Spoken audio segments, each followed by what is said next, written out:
And I laughed, and I'm like, Josh, you ate mushrooms. It's impossible. It's impossible for you to die. Like, Well, greetings and welcome to a Center for Enlightenment production. Here we're working to enlighten people about the sacredness of the psilocybin mushroom. And today we have Matthalamew, myself, versus the street preacher on the subject of psilocybin mushrooms. To start out with, I want to say that I don't have any issue with Josh, except, of course, that he's bringing disgrace to psilocybin. Um, but I don't disagree with him about God or Jesus or heaven or hell. The only point of contention is the value of psilocybin, and I, of course, think it is of heaven, whereas Josh would say it's from hell. All right, let's get started. like wards even. And around 2017, it all kind of came crashing down. I found myself homeless and at a bottom of bottoms. And I was crying out to Jesus and essentially ended up in jail and having an encounter with God that just completely changed my life and just changed me as a person. And so from 2017, 2018, I've just been walking with God, and you know, he restored my entire life, really, of everything that I had lost through the addictions and through all the, you know, issues. So Yeah, well, for anybody who wants to see the entire testimony, the link of that testimony will be in the description down below, and it'll also be on your screen. So make sure you go and check out Joshua's full salvation testimony. Joshua, what is the testimony that you would like to share with us today? So the testimony I want to share today is really about me taking mushrooms after I had been walking with Christ. And so to give a little context, I think I should probably give a little bit of a backstory leading up to it. I was walking with Jesus for about 2.5 years at this point. Whenever I got saved, I went immediately into evangelism, immediately into street evangelism and preaching the gospel.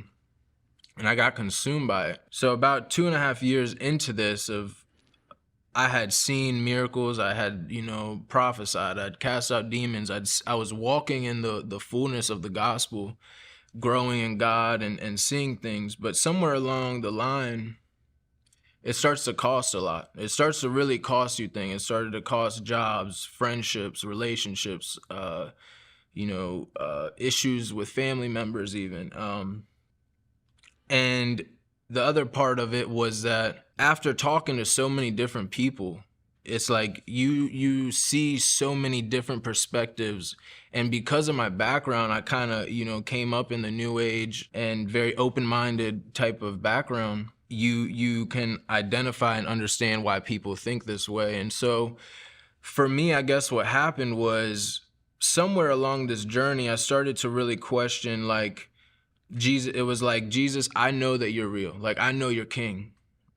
But how do I know that you're just my king? Or you're not just my king? How do I know that there isn't another way? Like, it started to feel arrogant telling people, like, no, you're wrong. Not that I say it like that, but in your heart, it's like, well, that's wrong. Jesus is the truth. If it's not Jesus, it's not right. And so I noticed that after talking to so many people, I felt like, God, I want to really be more sure about this. Like, I was at the point where it was like, I'm ready to die for this thing.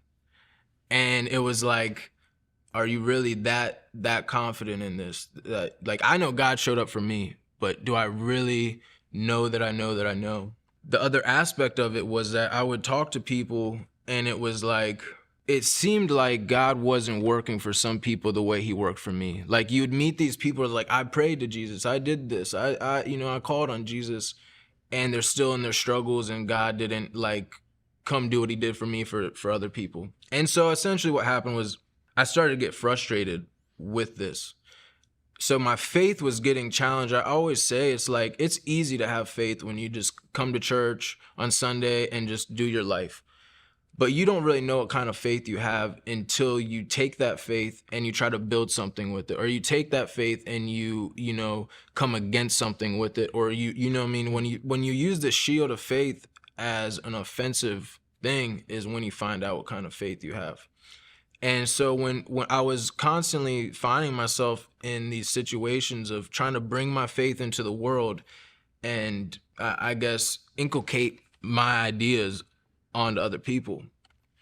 And so basically what happened was I was online one day and I stumbled upon this video of talking about there was a sect of Christianity back in the day that did mushrooms.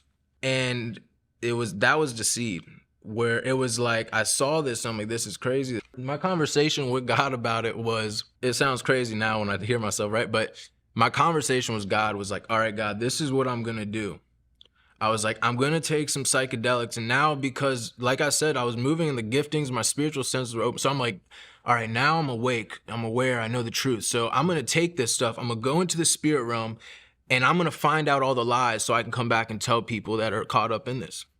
And that was my prayers. Like, I was like, I'm gonna go in the spirit realm, I'm gonna use my authority in Christ, and I'm gonna tell all these beings to reveal themselves in Jesus' name and like, show yourself kind of thing. You know what I mean? Like, show me the truth. And that was my heart behind it. It wasn't like I wanted to escape or get high. It was like, I just want to know more truth. I want to understand.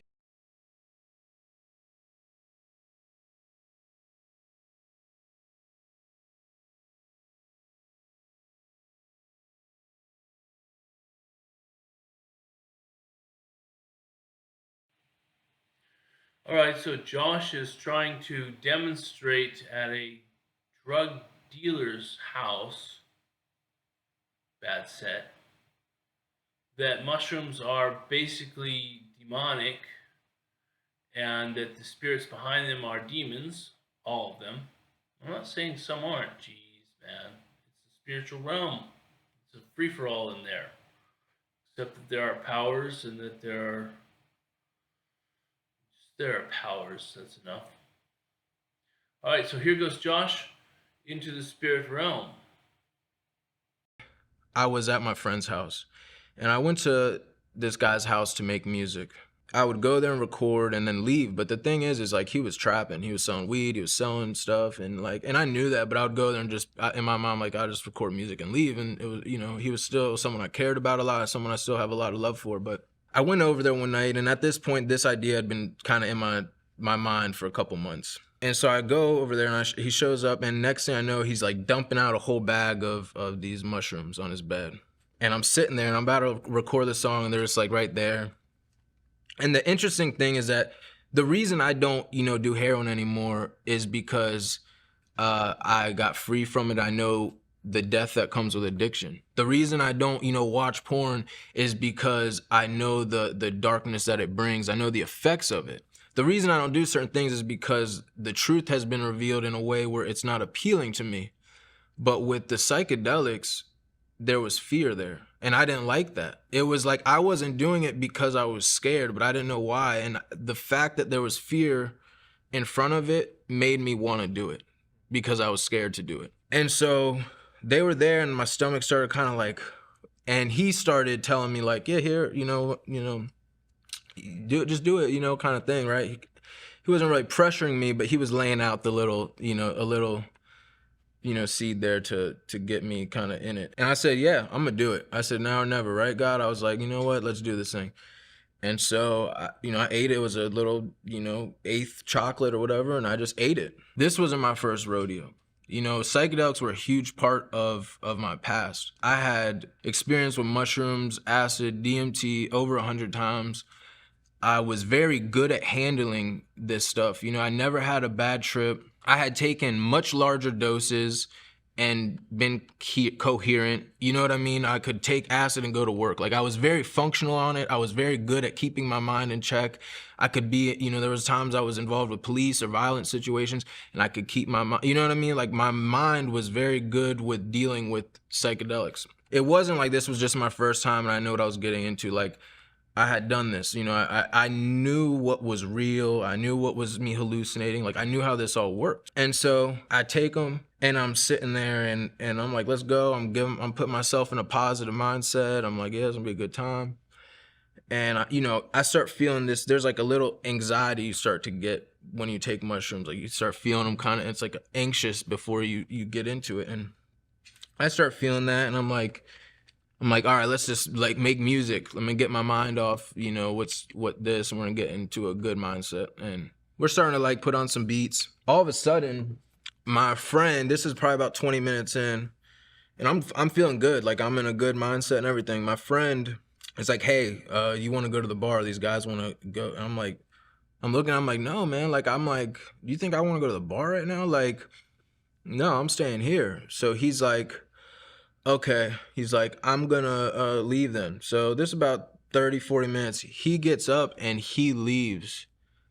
And man, when I tell you a switch went off, a switch went off. It was like I was watching him and all of a sudden it was like I saw that I was being set up. That's how it felt. It felt like someone lured me into somewhere and was like, all right, I'm gonna go. He didn't know this, but as soon as he's like, all right, I'm gonna leave, he walked out and darkness came in. And like All right, so once again, we have it this way.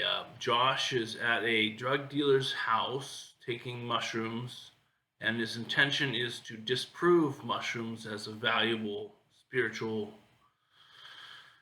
Really, they need to be called a sacrament. I said, my spiritual senses were very aware at this point. You know, I was very sensitive to you know, demonic presences and stuff like that. As soon as he walked out the room, it was like evil came in. And so I'm like, oh man, this is, you know, this is crazy. This is here. But I'm like, nah, I'm tripping. I'm going to have a positive mindset. I know how to handle myself. I'm good. So I'm ignoring it. I'm enjoying it, my time there. But I'm like, I should probably leave here. Well, it didn't get better. It felt like, I mean, I could individually feel each presence coming in the room. It would be like a person walking in. I'd feel darkness surrounding me. And all of a sudden, my chest started to cave. Like it was a pressure. And I'm like, I was having trouble breathing, but I'm like, all right, Josh, we're not doing this. You're good. So I go in the bathroom and I'm laughing. I'm like cheering myself up. I'm like, you know, like this is amazing. Your life's good. You're healthy. You know, I'm telling myself all my blessings. I go in the mirror and I laugh and I'm like, Josh, you ate mushrooms. It's impossible. It's impossible for you to die. Like you can't die from mushrooms. Like, cause I was feeling like I was about to start dying. Well, as soon as I said that, in all my pride and arrogance saying that, I turned around and I heard God say, who says I can't stop your heart whenever I want? Josh makes a good point when he says that God has the ability to stop any of our hearts just as he pleases. You know, now it's no longer your life, but you're going to him to report back in. Dun, dun, dun, dun. Has to be done. Consuming me again. I'd get pressure on my chest. Like I'd feel like I was dying. Now, for context, how long does it usually a trip on mushroom? How long is it usually? Mushroom trip is usually about 5 to 6 hours. I would say 5 to 7 hours. I think depending how many you have. Yeah. And like I said, this dose was, in my eyes, was just a regular dose. Like that was what I took. And I had taken much larger doses than this. So this, I'm getting encircled. My very first thought once I was aware of what was happening, like I felt like I was encircled by death, and you know, death ensnared me, encircled me. And my first thought was, Josh, who are you gonna call? You can't call a lawyer in this situation. I can't call my mommy or my daddy. I can't, you know what I mean? I can't call my pastor. Who am I gonna call in this situation? There's no amount of money. Like I was aware of the huge mistake that I just made. Like this wasn't, you know, some peccadillo or you know, little mistake. This was like, I was aware immediately. You just made a huge. All right, minute 15:54. One needs to know that the one inside of oneself, if you are a Christian, is greater than the one that's in the world. So God and Jesus who are in you are greater than the devil and the demons. So you don't need to be afraid of them. And we're going to get up to a discussion where Josh sees a large demon or devil, and it says, you know, he's eaten from our table. Well, that's a claim that the devil is making, that psilocybin belongs to him. But who created psilocybin? God did, obviously. God created everything through Jesus. So, through the word, the logo. That was how I knew in the spirit. I just opened the door and legally gave this rights to happen right now. I agreed with this. Well, I'm praying, and it's getting more and more intense. It's getting worse and worse, and I'm feeling like, all right, I need to get out of here. And I remembered my wife was at dinner with some friends. She was coming back. So I'm like, oh, I got to get out this atmosphere. Maybe if I leave the atmosphere, it'll start getting better. So I call my wife. I'm like, you got to come get me. By the time she gets there, about 20, 30 minutes later, I'm like in full distress. Like it was not like all I can tell you is it just felt like darkness was just caving in on me and I was dying. By the time I got in the car, I couldn't breathe. My wife, she didn't know what was going on. So she's like trying to have a conversation, like, what's going on? I'm like, Jackie, at this point, I was starting to get pulled into the spirit realm. Like I was leaving my body. And I would just be in this void of blackness, and I didn't know what was going on. All I knew was I felt like I was dying, and the only thing that would make me feel like I would live was to pray. And so I'm like, Jackie, I can't talk right now. Just pray for me. Like, you don't understand. And in the car ride, she was like, oh my gosh, are you? Because I couldn't breathe. I was like, I was dying. I felt like I was dying. And I was like, just pray. I can't talk. Like anytime I would come into my flesh, I'd feel like I was dying and I had to go back into the spirit. Like I'm going in and out of my body. Like I'm just like getting shot out into this like black void, and then I'm coming back in my body and feeling like I'm dying. I get back to my house, and this is where everything took a turn. I get into my bedroom and I'm just on the floor. And at this point, I'm like fully just in the spirit realm. I'm leaving my body and I'm just gone. And what happens is I find myself floating in this black abyss, and I didn't really know what was going on at first. And then vision started to come to it. Next thing I knew, I was in a hand. I was in this big hand, just laying there, helpless. Like I said, like I knew like there's nothing no one can do anything for me. No amount of money, nothing. You are here on your own account. You're in trouble. And I said, oh my gosh. When the Bible says that to fall into the hand of the living God is a dreadful and fearful thing, it's not a joke. It would like fear is not an accurate word for how I felt. It was just such a degree of helplessness that I can't explain it. Fear is not the right word, but I'm in this hand, and all of a sudden on my right hand, I just see like 20, 30 demons. And on my left, it was like the kingdom of heaven. I can't explain it. The kingdom was almost veiled in a sense. It was like if you put like a real thin white sheet over something, you could still see what everything is, but the fullness of its glory wasn't revealed. I'm in a hand in the middle of this abyss. I knew hell was under me. It was just a dark abyss of blackness, but I knew if I got dropped, like I was done. All these demons are on my right side, and they step like they're speaking to heaven. I'm in the middle, like in the hand, like, oh my gosh. And they said, this one that was like bigger than the other one stood up and he said, we're tired of this kid. They said, he keeps coming to our kingdom and taking people out. And then he came back and ate off our table. Well, now we have the question of, is the mushroom, according to the devil, the mushroom is from their table. So it's their banquet, their feast. But according to, say, the prophets, I found your word and I ate it. Lift up your heads, ye ancient gates, ye ancient doors, that the King of glory may come in. These are testimonies to the fact that psilocybin is godly.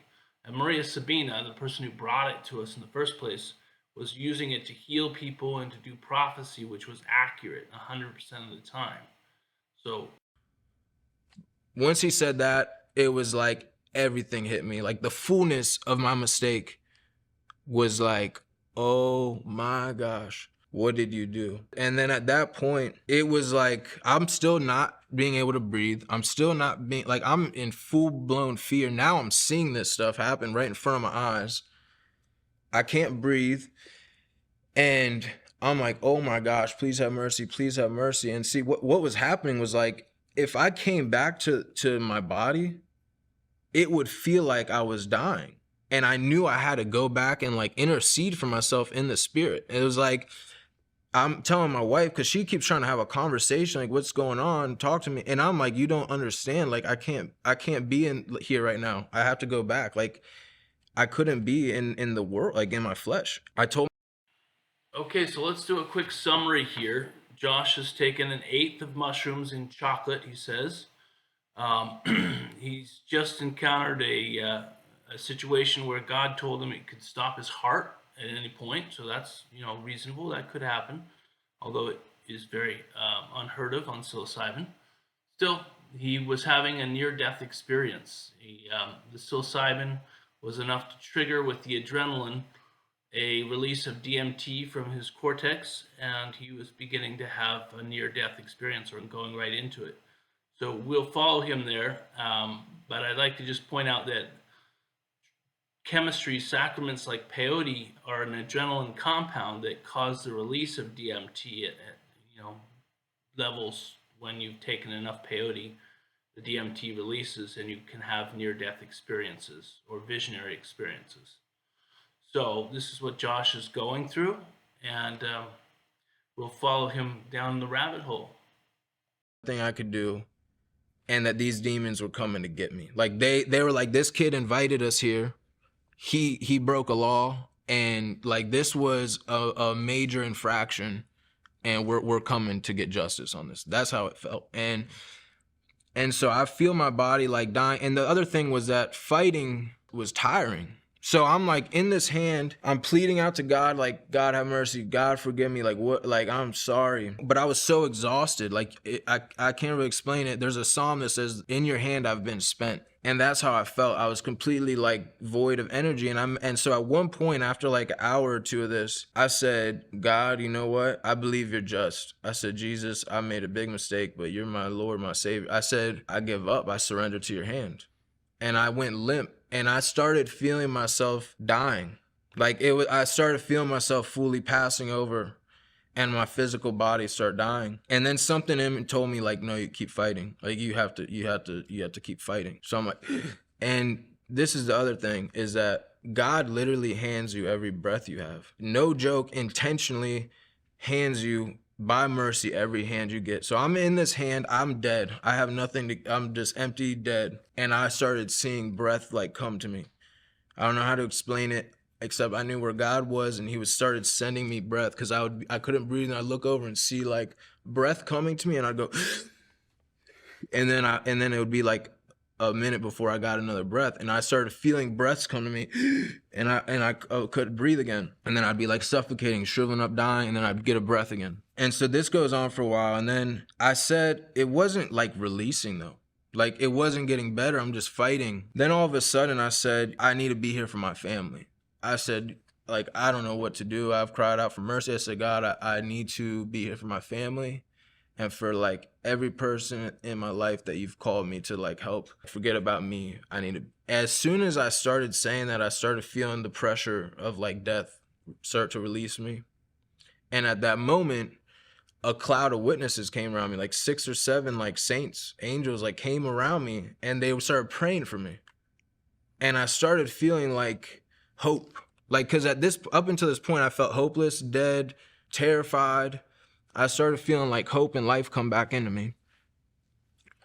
And all of a sudden, it was like a shadow of a cross came into like the attention of everything. Like I was aware like there was angels and beings in the kingdom of God, and then there was all these demons, and it was a kingdom of darkness. And I'm in the middle of it all. All of a sudden, everything's attention, even like heaven's attention, all turned, and it was a shadow of a cross. And at that moment, God like turned to the cross, and it was like he remembered. At that moment, I started feeling everything leave. And all of a sudden, I look over, and Jesus starts walking out of the kingdom of heaven. He walks up to me, puts his arm around me, and says, this one is mine. He belongs to me. He said everything obeyed, everything listened. He spoke to everything. Said, this one's mine. He belongs to me. We turned. I end up back in my body, and I start going through deliverance. I mean, like, I puked my guts out. Like, I filled up 3 plastic grocery bags, just puking my guts out. Like, it hurt. It was like pulling my very insides out, kind of throw up. And I start puking, and collapse. Like every ounce of energy and strength I had was gone. Then I find myself back in the spirit. And this is where everything shifted into, I'm in heaven now. Like I was, and still the fullness of the glory of heaven was still concealed, but I could still see everything. It was just not in its fullness of glory. It was like maybe half of it. I don't know. I walk in, the first thing I see, I'm back out of my body. I look and Jesus is in front of me and he says, maybe we shouldn't do that again. Bro, he smiled at me. When people talk about the goodness of God, it's like, it is crazy. Bro, he acted like it didn't even, what just happened didn't happen. That's how he looked at me, as if he was happy to see me, as if he was proud of me. His eyes were love, and he literally smiled and said, maybe we shouldn't do that again. He wasn't saying maybe we, because he was, supportive of what I did. He was letting me know that even through that, I was with you. Even through that, all your bad choices, I'm with you. And I said, oh my gosh. The second thing I noticed was that heaven was like heaven, the host of heaven were disappointed with me. All right, so why were the saints in heaven so disappointed in Josh? Was it because he took magic mushrooms? And they were just like, oh my gosh, I can't believe this guy took magic mushrooms, should have known better. Or was it because he disgraced the name of God? And so all of heaven was offended at his actions, bringing down and believing the devils that they say, oh, this is from us, this is ours, we made this, which is a complete lie. I mean, that's clearly what it was. I'm a vision reader. I can read people's visions. Sort of like some people can interpret dreams, I can interpret visions. And he had upset all the kingdom of heaven by disgracing the name of God and trying to disprove it as a valuable tool for getting to know God. It's the sacrament, it's the communion wafer. It's the lost key of Freemasonry. It's the bomb. It's really the sign of the Son of Man will be seen coming in the clouds with great power and glory, and all the world will woe. What do you think that is? It's a mushroom cloud. Let's hope we don't see it too soon. Instantaneously, that I couldn't put everything into words. It was just, I was getting flooded with information and revelation that I started to say, God, stop. I said, like when Paul says there's things that are illegal for me to tell you, like that's what I thought of. It was killing me. I was getting filled with so much joy, so much revelation. Everything I wanted to know was just boom, being revealed, boom. All the secrets of like earth, heaven, everything, I'm just starting to know. And I said, stop, this is killing me. It literally felt like I was gonna die if God told me one more thing. It was like my physical, like spirit body, whatever, like I was not full spirit or something, or like, I don't know how all that worked. I couldn't contain it. It was like, this is gonna explode my body if one more revelation comes to me. And then I'm like, oh my gosh, like I don't deserve this right now. Like the craziest part about this experience was that I knew I didn't deserve it, and I built my own Tower of Babel to get this. And God's goodness was like, this is what you wanted, right? I'm giving you what you wanted. The way you did it was wrong, but here, now I'm gonna give you what you were asking for. And now everything you want to know, I'm showing you, and I'm telling him, stop. I said, I can't take it. I said, send me back to earth. I was like, oh my gosh, reality literally protects us. Like if the veil was lifted right now, people would die from fear. There'd be people surrounded by demons having no idea they're living in hell their whole life. They would die from fear. It was just like, I knew that reality in this earth was keeping me from just being destroyed almost. Like, so I'm like, God, send me back to my body, send me back to my body. Like, I can't contain this anymore. I can't stand it. And so this goes on for a while. God's revealing all this stuff to me. And most of that stuff, some of it I forgot, and then the rest of it is stuff now that's in my spirit that I don't have words for. It's stuff I know and understand that I don't know how to put into words. It's like and so this goes on for a while, and then slowly I started coming back to my body like more. I started waking up and coming back to, and like being able to breathe and like look at myself and started to be able to function. It slowly just started dissipating. I mean, I came back to a place of peace and joy, rest. I mean, obviously, my mind was completely blown. The next 3 days, I was scared to talk. I made a vow that I was never going to preach the gospel again, or so I thought. And God told me, like, I still want you to preach the gospel. You know what I mean? Like, I called you to preach the gospel. But I'm like, I'm never preaching again. I'm never speaking again. I think if there was one thing that I took away from that experience was that just that literally every breath that we're getting right now is God's mercy. Like, he intentionally was sending me breath, bro. That was probably the most wild thing to me, The next thing was Jesus's forgiveness. And I think God knows my heart, and hopefully you hear my heart when I say it's like Jesus is weird, man. Like he's so weird in the way that like he's not like us at all. He really is love. Like he really like looked at me, and it blows my mind every time I like think about it. Just instantly, boom, I came, you're mine, and now it's all gone. Like, we're here. I love you. So after that, like I came back, and it was like, all right, I got my answers. Like I understand now what that stuff is. I understand, you know what I mean? I understand. What was the answer? What did you receive? So what I received from all that is that Satan introduces himself as a being of light. So what I realized is that all those years before taking psychedelics and all that stuff, what you're doing is you are kicking open the door to the spirit realm. You Now, Jacob is talking about, or Josh rather, is talking about kicking in the the doors to the spiritual realm. But as I mentioned earlier, Psalm 24 says, "Raise up, ye ancient gates." know what's even happening around you. And so the devil, he just dances around as a being of light. It's like everything you're seeing. Like I had encounters with spirit beings before. I've gone, had other dimension beings come to me. I had experienced all that, and they would teach me things that sounded good. And that's what it goes back to what I was saying, is that what you're experiencing on these psychedelics is just enough truth to keep you bound. You know what I mean? It's just enough lie to keep you bound. So Minute 34, Josh is talking about being bound to things, being a slave to sin. But what about being bound to God? Paul called himself a slave for God, a slave for Christ.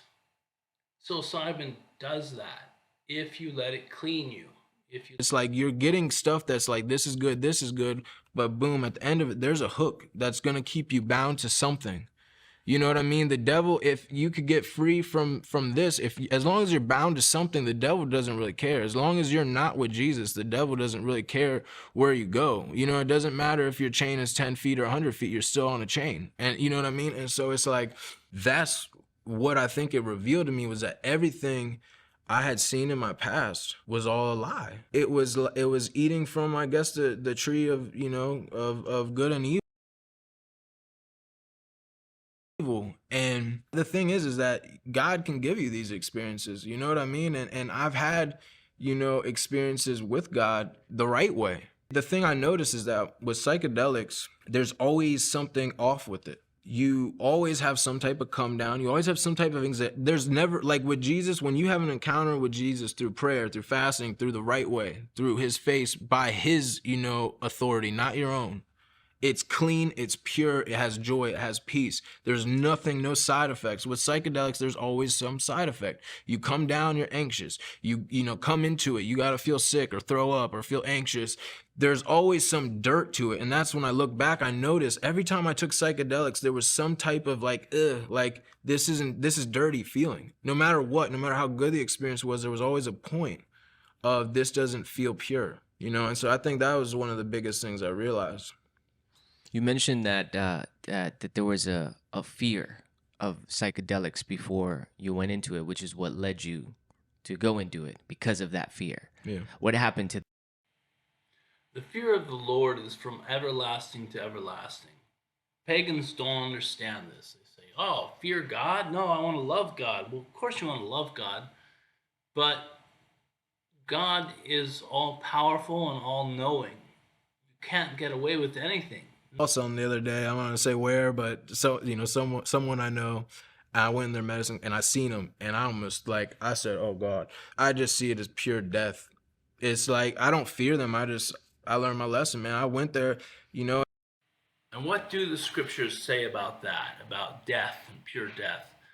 They say that those who are being saved by this salvation that was being done thousands of years ago in the Bible are like the aroma of life to some and the aroma of death to others. So we can't blame Josh because his conscience won't let him eat mushrooms anymore, or that he feels that they're... And like I said, that's not something that's always a good thing. I'm someone that learns the hard way, and I'm someone that wants to experience for myself. I jumped into that thing knowing full well it wasn't the best idea, But now it's just I know, like, I think I would die if I took them ever again. You know, like Mm. it's I'm not showing up to that courtroom in those circumstances ever again. You know. Yeah. How should we, as friends, as family of people who maybe are taking psychedelics, how should we react to them? How should we be there for them as Christians? I think the first thing is we have to understand that people are having very, very real encounters on these things. They're very, very real experiences. Okay, now it's time to give my own testimony. It was the year 2000, and I was with a young woman at the time. Yep, we were not married. But she basically came up to me and said, "Look, you need to either choose those mushrooms or you need to choose me, but you can't have both." So I, in a state of deliberation, went to the freezer, pulled out 7 grams of psilocybin mushrooms, ate them, and promptly began vacuuming the house. Of course, that didn't really alleviate the situation much. She dressed all in black and went to Gap, where she worked, with tears streaking down her cheeks, which left me, of course, in a bad set, but not a bad setting. So I headed out from my house, dressed in plaid and with shorts, and got halfway up the mountain when I heard a voice say, a voice, not God's voice, a voice, say, "I'll give you all of this land that you see, Santa Cruz, if you'll only follow me," was the implication. I recognized that from what the Lord was tempted by and walked on by. I walked way out into the backwoods and came to a tree with a chair in the top of it that people sit in to look out over the land. But I wasn't in any shape to climb the tree, so I knelt down in front of it. And then a voice, which was God's voice — people can tell the difference between God and just some voice. It's impressive. It always said, "Are you bowing down to that tree?" And I went, "Whoa, no, I'm not. I happen to be bowing in the direction of the tree, but I'm not actually bowing to the tree. I know that would be a sin." Immediately, the tree became filled with a psychedelic fire, a paisley fire of different colors going up the trunk. And in the tree was a throne. And I was told, "Sit on that throne if you want to be a Christ." And I thought, growing up in the New Age, we always want to be a Christ or a Buddha. That's pretty much one of the secondary things that they suggest that you do without even suggesting it. So I took a look at the tree, and I knew that I couldn't physically sit in the tree, but I could spiritually sit in the throne. But at that time, I didn't want to. So I said, "Look, Lord, I thank you, but no thank you." And immediately the ground opened up into honeycomb patterns of green and black swirling mass that was going down to Gehenna, or hell. And I could feel my soul's anguish as I slipped down into this hell domain. And I cried out to the Lord. I said, "Lord, Lord, if you would take this away from me, I'll be your servant for the rest of my life." And immediately everything became as normal as you or I would experience on a waking day in the middle of the week. It's normal. So I'm the son of a psychologist and a nurse, and I thought, statistically, there's one chance in a million that could have just happened by coincidence. But I'm here to test that out before I give my life away to this invisible God. And sure enough, I came up with a way to fleece test God. I said, "It's really hot down here, and if you would make a wind that would blow and cool me off, then I would know that it's you, Lord, who just saved me from that abominable place that I was going to." And immediately the wind kicked up and the tree branches began to wave, and I was like, "Okay, this is God. This is God doing this." But I want to be sure. So if you're listening to my innermost thoughts, God, then you'll stop the wind. And the wind stopped.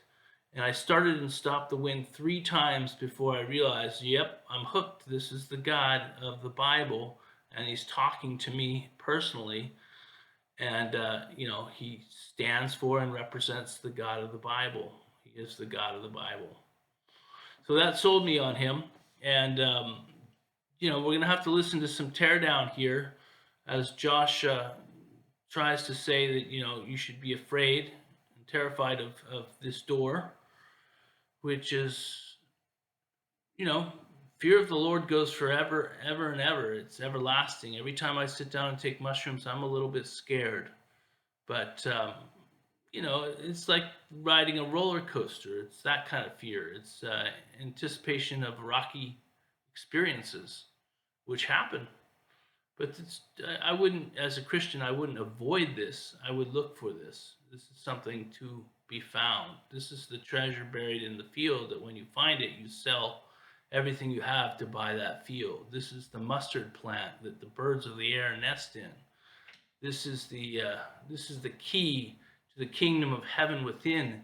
Pass through these pearly gates, it unlocks those doors. The doors of perception, yes, but much, much more too. All right, back to Josh. And so I think the first thing is to understand, like I'll use this analogy. If I met someone, I go to preach the gospel with somebody and I said, hey, Jesus, whatever, right? And they said, man, look, I don't believe that. I had a UFO come to me and aliens come to me. Am I going to argue their experience? No, you didn't. You're wrong. It's a lie. Like a lot of times that's typically what happens is we go, from a Christian perspective and we know that it's a lie. But we approach them like that's a lie, it's not true. And it's like you are telling somebody their experience and what their reality is didn't happen essentially, or that, you know what I mean? And so I think the first thing is that we have to understand that these are real experiences and there's not a lot that you could tell somebody other than ask Jesus to reveal the truth. Go ahead and take these mushrooms, sure. Don't tell them to do that. But you know what I mean? Like, okay, go eat your mushrooms. Call on Jesus when you eat those things. Tell Jesus to show up when you eat those things. Ask for truth to be revealed. You know what I mean? I think that there's not too much we can do other than to keep pointing them to Jesus, keep praying for them. You know what I mean? And ask for the truth to be revealed. Yeah. Any last words to the people watching? I think you've given us a lot here to take in, and and a lot of things that are very. I mean, it's just laid out. It's plain and simple. Any last words for the people who are watching your testimony right now? I'll say two things. To the people that are in Christ that feel any type of condemnation, shame, I want to tell you that God is way better than we know, way better than you could ever imagine. I still don't even know the full goodness of God, but I do know that after that encounter, I learned that Jesus is never upset with me. Jesus is always speaking life. He's always speaking more. He's always speaking truth. That is the foundation from which he lives from. What I experienced was Zechariah 3:1. I didn't read that scripture until after, but that is literally what I experienced, was the devil at my right hand saying this one's guilty and God saying I'm not guilty. I didn't get the robe and the turban at that time, but that's what he pulled me in and called me his own. Then the next thing I would say is that the new age has so many people confused. Psychedelics are becoming a bigger and bigger thing. Microdosing, ayahuasca, retreats. And I want to tell you that those things are lies. It doesn't even make sense. There was a guy, I went on a Clubhouse room and I shared part of my experience. And someone, I said, so what is that then? And it was a shroom room. And I just wanted to hear feedback. I already knew where I stood, and some guy said you had to eat more. So I said, so you're telling me that the more mushrooms I eat, the more healing I'll do? He said, yeah. And I'm like, bro, it doesn't even make sense. So you're telling me that the God of this universe put us on earth and said, the way that these humans have to contact me is they have to go eat fungus out of cow poop or grow a fungus. What if you don't have money? What if you don't have the resources? Then you can't experience God. Like, think about that. I need to have these mushrooms. I need to have this psychedelic to encounter the divine being, the creator. Like, when you think about it like that, it doesn't even make sense. All these things are rabbit holes and you're never going to land anywhere. And I noticed that people that take them never know what truth they stand on. It's always, yeah, I feel like this. Yeah, I feel like that. And I'm not condemning them. Like I said, that's what led me to this experience, was that, I was standing in that place of not being sure. But I am pretty positive, 99.99% sure, that these things are just leading you astray. These things are not the truth. And I promise you, if you call on Jesus on one of these encounters or one of these experiences, you start calling on Jesus as Lord because Jesus is King, you'll find out. They're never going to lead you to life, and they're always going to keep you ensnared. And that's pretty much it.